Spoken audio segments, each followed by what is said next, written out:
Bonjour, nous sommes le lundi 2 septembre 2024. J'ai l'habitude d'appeler ces vidéos le temps qu'il fait, et puis je donne la date. Aujourd'hui, je vais appeler ça un tout petit peu différemment. Je vais appeler ça le genre humain, faisons le point. Parce qu'en fait, c'est ça que je fais dans ces vidéos. Je fais le point sur le genre humain. Je m'attache souvent à des détails, j'explique pourquoi il me semble particulièrement intéressant, j'oublie des choses qui sont à la une de l'actualité, mais ce que je fais souvent, c'est dans le sens de ce que Hegel, philosophe allemand, appelait la ruse de la raison. Alors la raison avec une majuscule en français, vous savez en allemand on met une majuscule à tous les noms, mais la raison dont Hegel parlait, il l'appelait aussi l'esprit du monde. Alors c'est quoi cette ruse de la raison? C'est cette idée que le genre humain est composé de gens qui prennent des décisions et qui ont le sentiment qu'ils appliquent leurs décisions, voilà, ils transforment leur volonté, transforment leurs intentions en actes, et voilà. Et d'ailleurs, cette idée que les êtres humains ont une volonté qui leur permet de transformer leurs intentions en actes, c'est un modèle très répandu, même encore dans des domaines de l'intelligence artificielle où ce modèle, de fait, a prouvé son inefficacité, son incapacité à rendre compte des choses. Alors, je vais vous donner un exemple. Voilà, je vais vous donner un exemple. La Cour suprême des États-Unis, je vais parler d'autres pays, hein, je vais parler d'Israël, Gaza, là, je vais parler de la France, si j'oublie pas, je vais parler de l'Allemagne, j'aurai encore d'autres choses à dire sur les États-Unis, mais voilà, c'est une nouvelle d'il y a quelques jours. La Cour suprême des États-Unis, le mode du scrutin fait qu'il y a une concentration pratiquement toujours de gens de droite ou d'extrême droite, et la Cour suprême des États-Unis est parvenue, entre autres, récemment, parmi d'autres horreurs, à supprimer ce qu'on appelle affirmative action, voilà, donc un soutien délibéré aux minorités dans l'accès à l'éducation. Alors, cette Cour suprême d'extrême droite est parvenue à supprimer ça il y a quelque temps, et la rentrée des classes dans les universités fait que pour la première fois, on peut constater j'allais dire les dégâts, mais on peut constater les conséquences de cela. Alors, le MIT, Massachusetts Institute of Technology, qui apparaît souvent comme numéro 1 dans les classements des établissements d'enseignement supérieur des universités. Voilà les chiffres, la comparaison entre ce qu'on appelle la classe de 2027, pour des raisons de calcul qui doivent leur être propres, c'est-à-dire la rentrée cette année-ci. Voici les chiffres. Le pourcentage des étudiants considérés comme afro-américains aux États-Unis est tombé de 15% à 5%, soit une baisse de 10%. Le pourcentage de ce qu'on appelle là-bas hispanique ou latino, c'est-à-dire essentiellement ce qu'on appelle, voilà, un anthropologue appellerait des Amérindiens d'origine des pays qu'on appelle l'Amérique latine, leur pourcentage est tombé de 16% à 11%, là une perte de 5%. Les étudiants blancs se maintiennent bien, puisque il n'y a qu'une perte de 1%, ils étaient 38% l'année dernière et ils seront 37% cette année-ci. Par contre, les étudiants asiatiques, leur pourcentage passe de 40% à 47%. Les étudiants asiatiques sont largement en tête. À une époque, il y a longtemps, c'était en 97, quand j'étais invité à l'université de Californie à Irvine. Il y avait un débat au sein de l'université parce qu'il y avait une plainte déposée précisément par des étudiants, des étudiantes d'origine asiatique et plus particulièrement du sud-est et de l'est de l'Asie, d'origine chinoise, japonaise, coréenne essentiellement, parce que il y avait discrimination envers eux. Ils représentaient déjà à eux seuls, 45% des étudiants de l'université, mais considéraient que si le mérite uniquement était représenté, leur pourcentage serait plus considérable.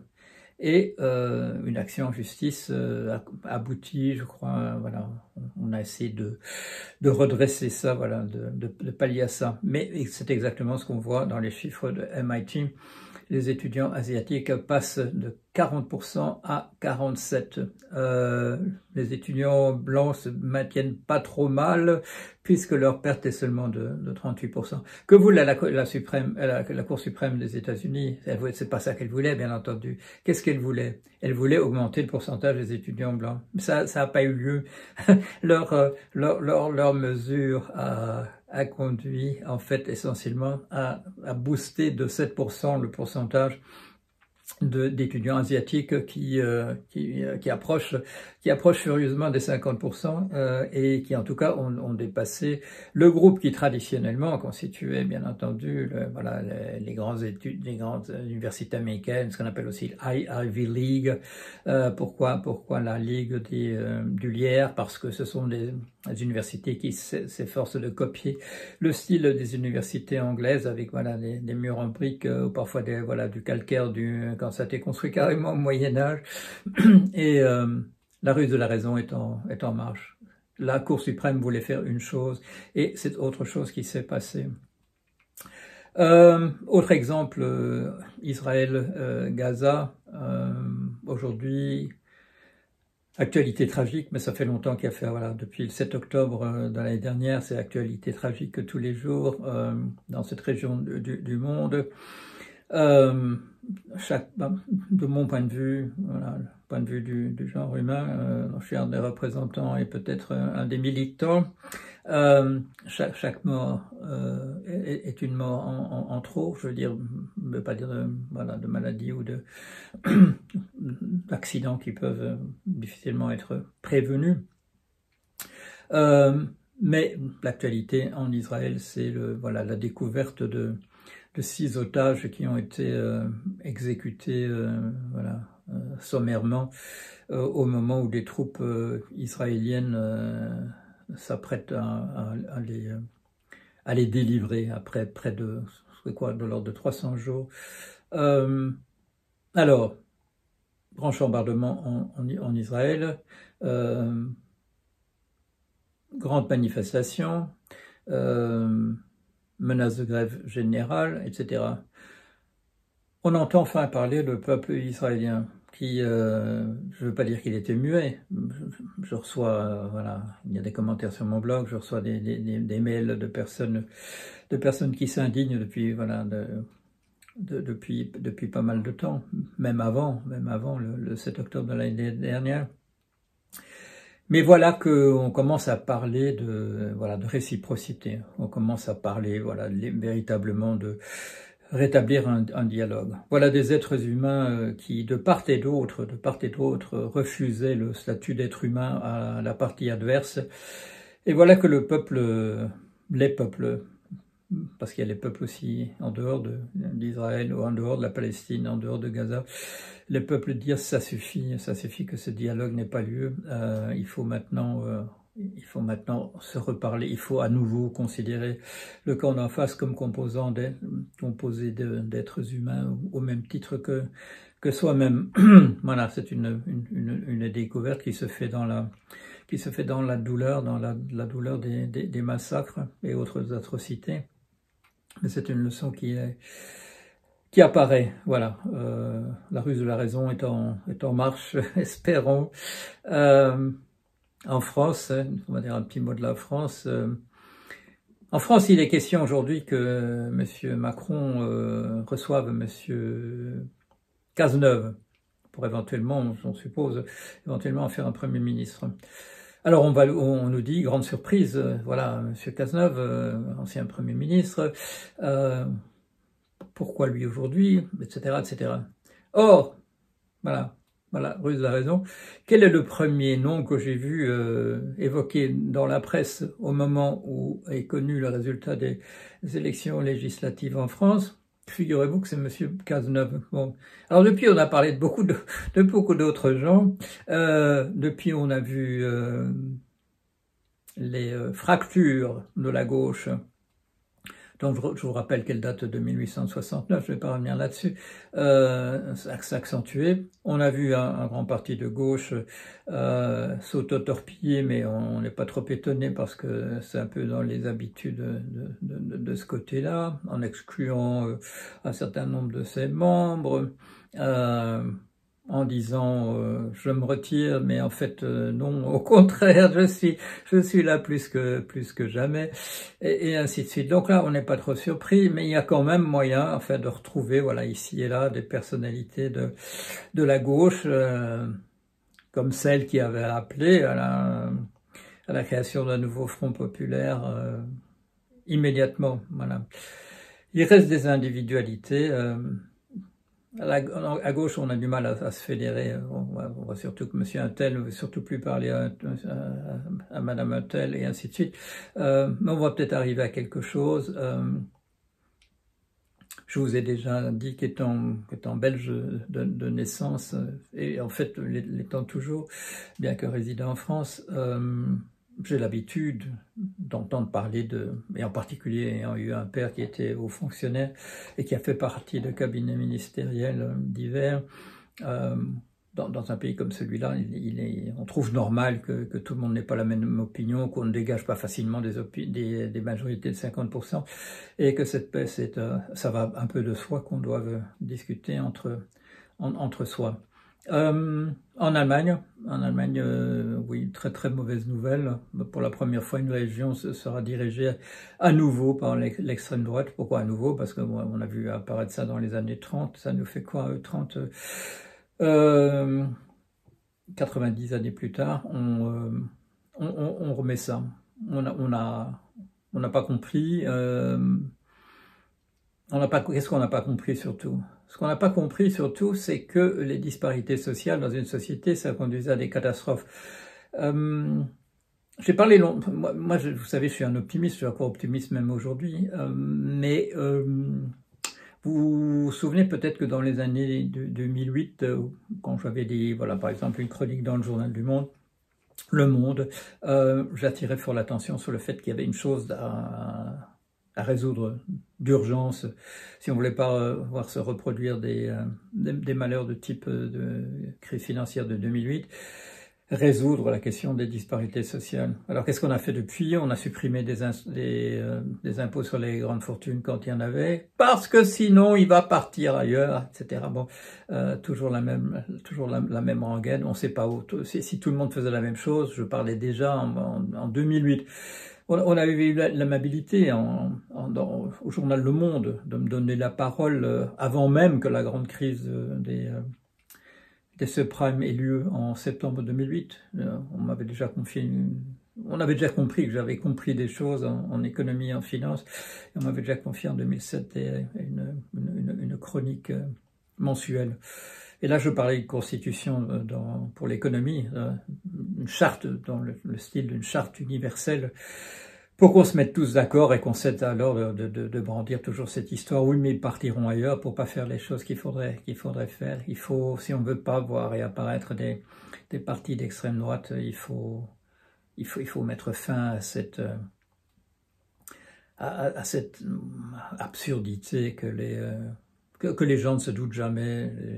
Quand on demande combien gagne le patron dans votre entreprise à quelqu'un du rang, il va dire oui, peut-être cette fois autant que moi, va aller tout casser 10 et allez, je vais être vraiment méchant 20 fois. Et quand on fait le calcul, c'est 450. Les gens ne se rendent pas compte de la dimension de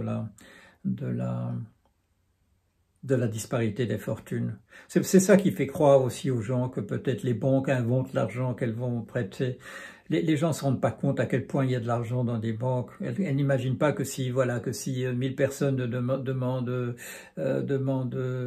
75 000 euros pour emprunter, ils ne se rendent pas compte que les banques ne doivent pas créer cet argent-là. Même s'il y a 2000, même s'il y a 3000, il y a l'argent. L'argent est là dans le système. Il ne faut pas créer de l'argent supplémentaire. C'est pas nécessaire. On peut prêter de l'argent qui existe déjà et c'est ce qu'on fait. C'est ce qu'on fait depuis toujours. Même si les gens n'en croient pas leurs yeux et du coup inventent des mythes comme le fait que les banques inventeraient l'argent d'un simple jeu d'écriture pour créer l'argent qui est nécessaire. C'est pas mal qu'il y ait la ruse de la raison, c'est pas mal qu'on commence à comprendre des choses et que avec pas trop de retard. Souvent dans l'histoire, c'est avec 200 ans de retard qu'on comprend ce qui se passait vraiment. L'aristocratie française en 1780, que j'appelle moi 1780, ne voyait pas monter la bourgeoisie, ben ça lui fait un mauvais tour. Il se passe des choses que les gens ne comprennent pas. Pour le moment, la grande chose, en arrière-plan de voilà des horreurs que je mentionne, en arrière-plan de ça, il y a le fait qu'une autre intelligence est là et qu'elle est tellement plus efficace que la nôtre, qu'il est bien possible qu'elle, petit à petit, la nôtre recule véritablement non pas uniquement dans les grandes décisions au niveau international, mais dans les décisions de tous les jours. C'est pas impossible du tout. On rencontre, moi je vois encore des gens qui disent « Ah oui, non, mais ces trucs, ça répète juste ce qu'on leur a dit. Ah non, c'est pas vraiment intelligent que nous. Regardez, bon, alors elle n'a pas encore refait la Joconde, elle n'a pas encore refait la scène de Léonard de Vinci. Mais tous les jours, des gens comme vous et moi, certains d'entre vous et moi, nous nous tournons vers cette machine et elle nous vient avec des idées qu'on n'avait pas et elle améliore les idées qu'on a. Vous me direz, bon, je prends l'exemple d'une personne particulièrement attardée sur le plan intellectuel comme moi-même, et vous direz, oui, ben, les idées de Jorion, on peut facilement les compléter avec quelque chose de plus subtil. Non, cette machine-là est déjà là depuis au moins 1 an avec une intelligence supérieure à la nôtre. Les nouvelles qui tombent, c'est il y a des gens qui vous disent oui, mais maintenant c'est bloqué. Ah, maintenant c'est bloqué, on a épuisé toutes les données, etc. Tout ça c'est bidon, tout ça c'est de la propagande. C'est pas trop si il y a quelques spécialistes qui contribuent à répandre cette propagande anti-intelligence artificielle. Heureusement qu'elle est là. Heureusement qu'elle est là parce que, vous voyez, quand je fais un point sur le genre humain, comme je viens de faire aujourd'hui, c'est vraiment pas brillant. On avait vraiment besoin de quelque chose d'une qualité supérieure. Heureusement, c'est là. Heureusement, Q-Star, dont on parlait l'année dernière, est en train de se réaliser provisoirement sous le nom de Strawberry fraise, mais plus probablement sous le nom de Orion. Ça me fait plaisir parce que, à une lettre près, c'est effectivement le nom que je porte depuis toujours, ainsi que les gens de ma famille. Mais cette intelligence artificielle, elle est là pour féconder la nôtre. Il s'agit pas il faudrait pas que ce soit de la ruse de la raison toujours, que ce soit toujours a posteriori, 100 ans, 200 ans ou même 10 ans plus tard, qu'on comprenne ce qui est en train d'avoir lieu. Ce serait pas mal qu'on comprenne ce qui est en train d'avoir lieu. Et là, on a la chance que maintenant, on a des machines qui nous le disent en temps réel. Voilà ce qui est en train de se passer. Alors on tombe des nues, on dit qu'est-ce que c'est, qu'est-ce qu'elle raconte. Dans le meilleur des cas, on dit ça ressemble vraiment fort à du Jorion, ce que ces machines disent maintenant. Mais on continue à être assez ébahi, mais on peut pas faire autrement que de tenir compte de ce qu'elles font. On le fait chacun à son niveau, que ce soit au niveau de la famille pour améliorer la recette de la pizza, ou que ce soit dans les bureaux, dans les administrations, où chacun en le disant pas trop à son patron ou à sa patronne, utilise ses outils et améliore de loin sa propre production. Et au niveau des gens qui prennent des décisions à échelle globale, ces machines sont déjà consultées. J'ai posé la question l'autre jour, quand j'ai parlé de cette offensive ukrainienne dans la région de Koursk, dans l'oblast de Koursk en Russie.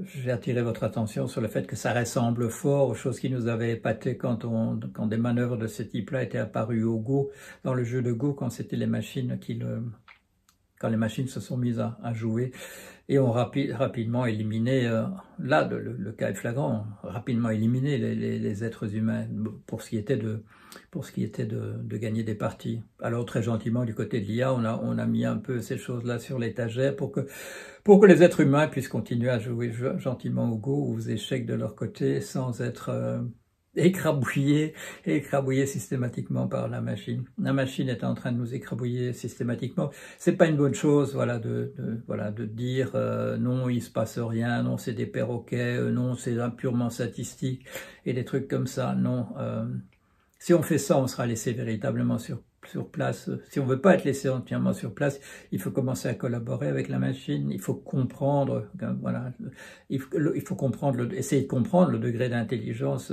supérieur de son côté au nôtre, avant que ça devienne impossible à calculer. Ou alors la machine nous fera un calcul et puis on dira quoi, 42, on dira mais c'est quoi ce 42 et la machine dira oui, ben, c'est dommage, vous êtes un peu limité sur le plan intellectuel, mais c'est ça la réponse. Voilà, donc il faut en tirer parti et en particulier pour patcher, comme on dit dans ce domaine-là, pour patcher toutes les inconséquences, toutes les faiblesses, toutes les incohérences de la manière dont les êtres humains font les choses quand ils le font. C'est pas si mal que ça, d'une part parce qu'on a survécu jusqu'ici, et d'autre part, et surtout parce que c'est nous qui avons inventé ce truc dont moi je suis convaincu que si un jour on est sauvé, ce sera grâce à ces machines plus intelligentes que nous avons eu l'intelligence nous-mêmes d'inventer. Même si maintenant on perd un peu les pédales quand il s'agit d'essayer de comprendre ce qui s'est véritablement passé. Voilà, allez, à bientôt. Ah non, j'ai oublié quelque chose, attendez, oui, parce que quand même, je voudrais quand même montrer que je continue de m'intéresser au jour le jour au sort du genre humain. Alors, du point de vue de Madame Harris, oui, voilà, je vais quand même ajouter un peu ça. Ça se passe bien.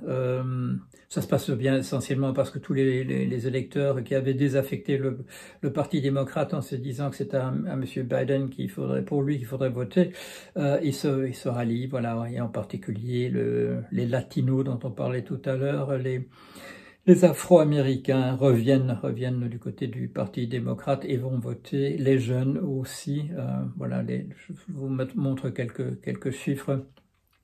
La dernière fois que je vous ai parlé de ça, il était question de 3 swing states, de 3 États pivots dont le vote allait être décisif dans l'élection présidentielle du 9 novembre. C'était quoi? C'est le Wisconsin, la Pennsylvanie et le Michigan.